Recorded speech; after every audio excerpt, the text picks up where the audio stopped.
to being authentic, so authenticity rather, is one of those common words that's used very loosely in the business arena, Kerry, and I know, we've had conversations about this.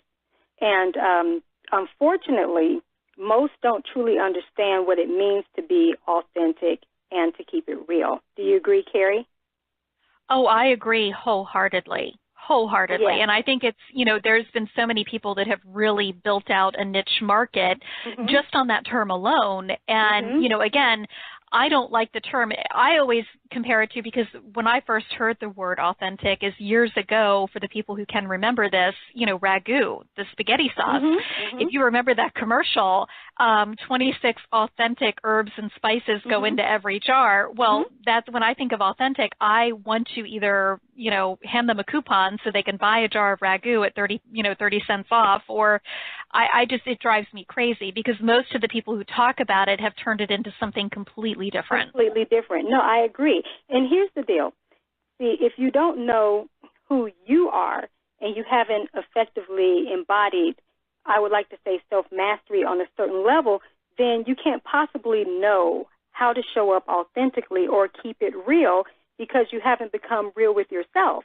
So being authentic in your business and in your marketing has to start long before you set up a plan or you try to execute strategies.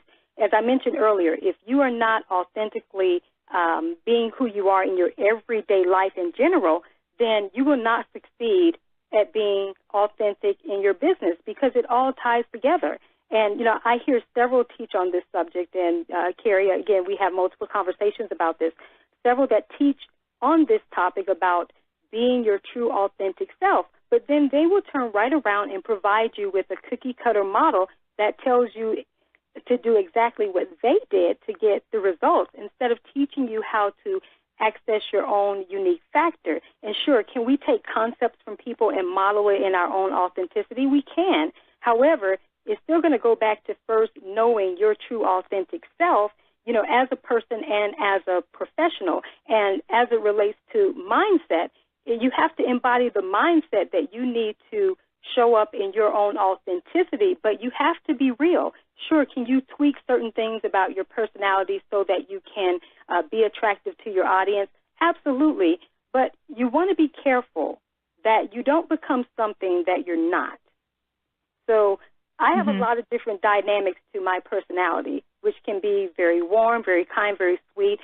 When I get into a certain level of trainer mode, depending where the dynamics are going, then I have often had to get over my own personal people strongholds and say, well, this is not a time that I'm choosing to be liked if I really want to help someone get their transformation.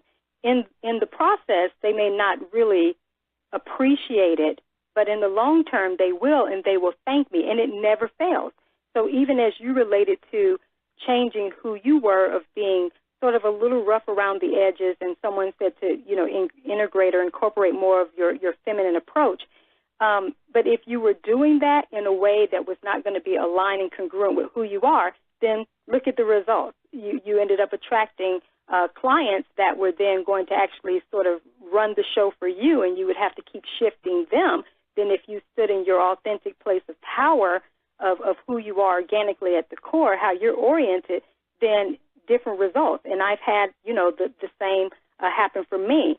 But I would also like to sort of offer on that note, Kerry, a powerful question that your listeners can ask themselves.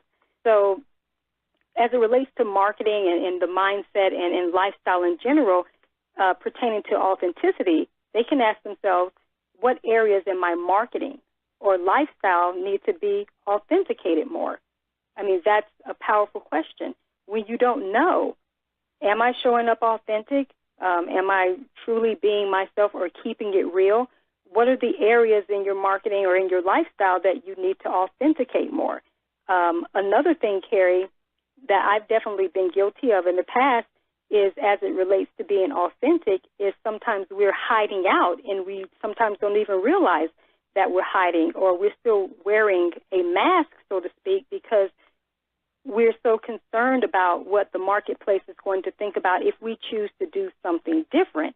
And when we're choosing to do something different and it's not received, then we start trying to tweak what we do to still fit a certain model, and that within itself is not really fully being authentic. So it's really time to get real with who you are, why you're here to serve the purpose, and what it is that you really want out of life and out of business. That is a mindset up level and a shift that really has to be embodied for sure. And I'm so glad that you brought that up and you were talking about that, because it's such an important component of, marketing. Mm-hmm. And I think that when, and even I look at people who are sales reps who,